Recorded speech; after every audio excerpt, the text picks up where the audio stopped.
Good morning student. आज हम energy meter के बारे में पढ़ते हैं। एनर्जी मीटर सभी के घरों में बाहर लगा होता है, जिससे हमारे घरों में बिजली कितनी खर्च हुई है उसका पता चलता है, जिसकी सहायता से हम बिजली का भुगतान कर पाते हैं। इसके अलावा आप इसे औद्योगिक क्षेत्र में, व्यावसायिक प्रतिष्ठान में, संस्थानों में भी और भी कई स्थानों पर देख सकते हैं। किस प्रकार से दिखता है एनर्जी मीटर, ये आपकी संरचना दी हुई है एनर्जी मीटर की। ये सभी के घरों में बाहर की तरफ लगा होता है। एनर्जी को मापने वाला यंत्र एनर्जी मीटर कहलाता है। इसकी इकाई जूल तथा किलोवाट घंटा होती है। इसको जो मापा जाता है वो काय में मापा जाता है, जूल में, और किलोवाट घंटा में मापा जाता है। ये इलेक्ट्रिक पावर की खपत मापने वाला यंत्र है। ये एनालॉग और डिजिटल दोनों प्रकार के होते हैं।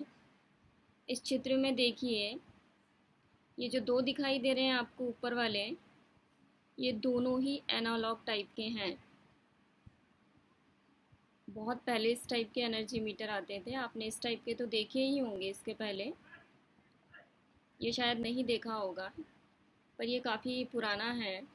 आजकल तो डिजिटल आ गए हैं और इलेक्ट्रॉनिक आ गए हैं। अब जो एनर्जी मीटर आते हैं वो इस प्रकार के होते हैं। ये आपका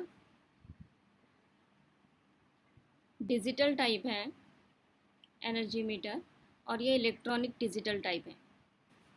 एनालॉग एनर्जी मीटर जो होते हैं इसमें डिफ्लेक्टिंग करने के लिए पॉइंटर होता है, जैसे इसमें आपको ये दिखाई दे रहा है, जिससे आप रीडिंग नोट करते हो।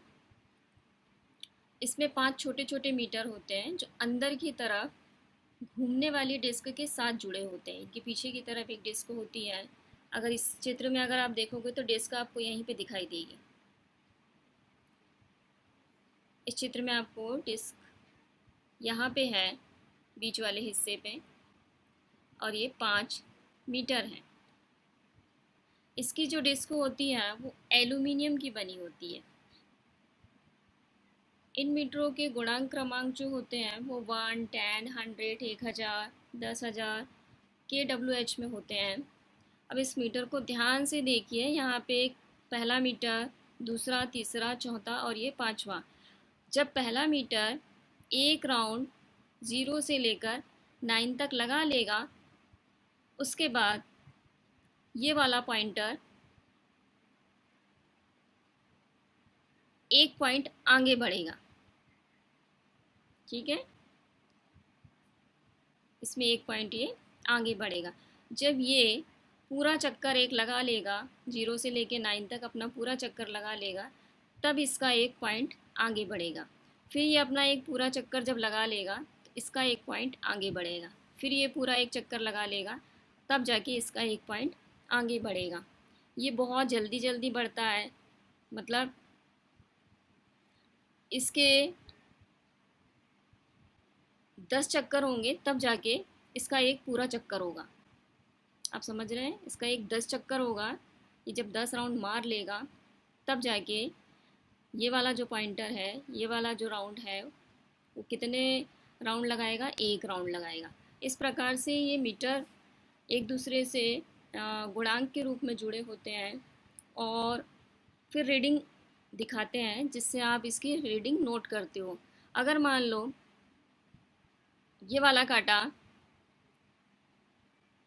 ये वाला जो मीटर आपको दिखाई दे रहा है, ये काटा एक पर है, इसका पॉइंटर कहाँ पर है, एक पर है, बाकी पॉइंटर सारे 0 पर आ गए हैं, तब ये 1000 हो जाएगा।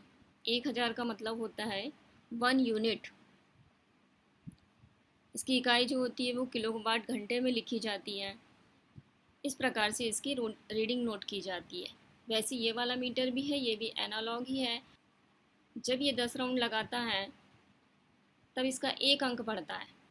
जब ये 0 से 9 तक पहुंच जाता है तब इसमें एक अंक बढ़ता है।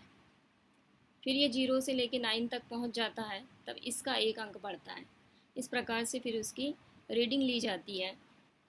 अब डिजिटल टाइप देखते हैं। ये दोनों ही डिजिटल टाइप हैं, पर आजकल इलेक्ट्रॉनिक वाले आ गए हैं, तो ये इलेक्ट्रॉनिक वाले ज़्यादातर यूज़ किए जाते हैं। डिजिटल भी इस्तेमाल किए जा रहे हैं। ये जो होते हैं ये भी एनालॉग मीटर की तरह ही कार्य करते हैं, जैसे पीछे वो कार्य करते हैं। जिस तरीके से, वैसे ये मीटर भी कार्य करते हैं, पर इसमें डिस्क के स्थान पर एलसीडी प्रयोग की जाती है। एलसीडी का मतलब क्या होता है? Light crystal display. इस डिस्प्ले पर ही दर्शाएगा कि ऊर्जा कितनी खर्च हुई है। इस डिस्प्ले की सहायता से रीडिंग नोट करना है। इसमें पीछे की तरफ एक एनालॉग डिजिटल कन्वर्टर प्रयोग किया जाता है, जो एनालॉग वाली रीडिंग को डिजिटल रीडिंग में बदलकर एलसीडी डिस्प्ले पर दर्शाता है।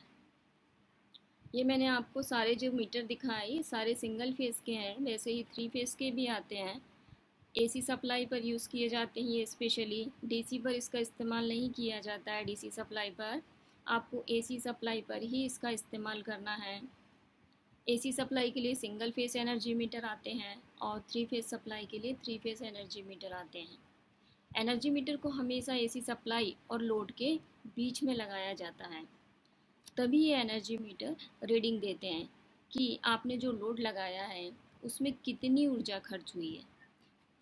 इस मीटर में जो रीडिंग आती है वो पिछली रीडिंग को प्लस करते हुए चलती है। जैसे कि मान लेते हैं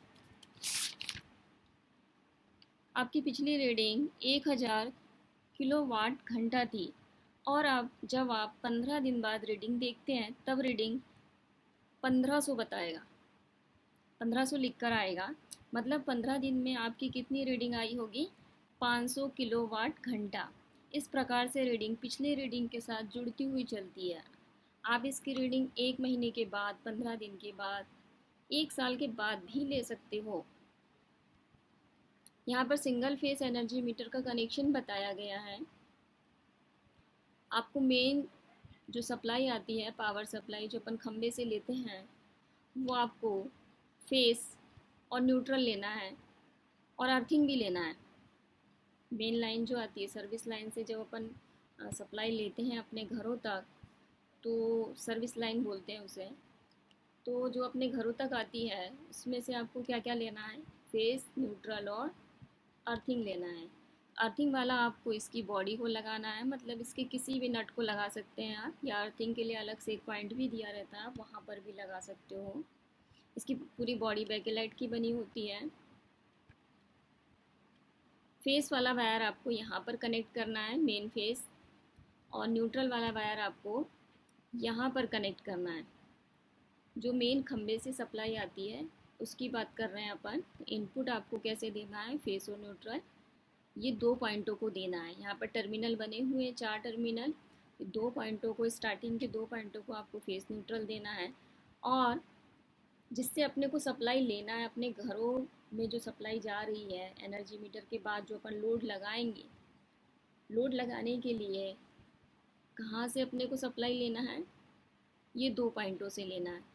फेस वाला वायर आपको लास्ट वाले पॉइंट से लेना है, लास्ट वाले टर्मिनल से, और न्यूट्रल वाला पॉइंट जो है वो आपको यहाँ से लेना है, क्योंकि जो यहाँ पर एक न्यूट्रल पॉइंट इसको कॉमन किया गया है, इसके पीछे एक पट्टी से इसको शॉर्ट कर दिया जाता है, तो न्यूट्रल वाला पॉइंट कॉमन होता है, तो आपको यहाँ से न्यूट्रल लेना है। इस प्रकार से इसके कनेक्शन करना है। वैसे ही 3 फेस के भी कनेक्शन हैं।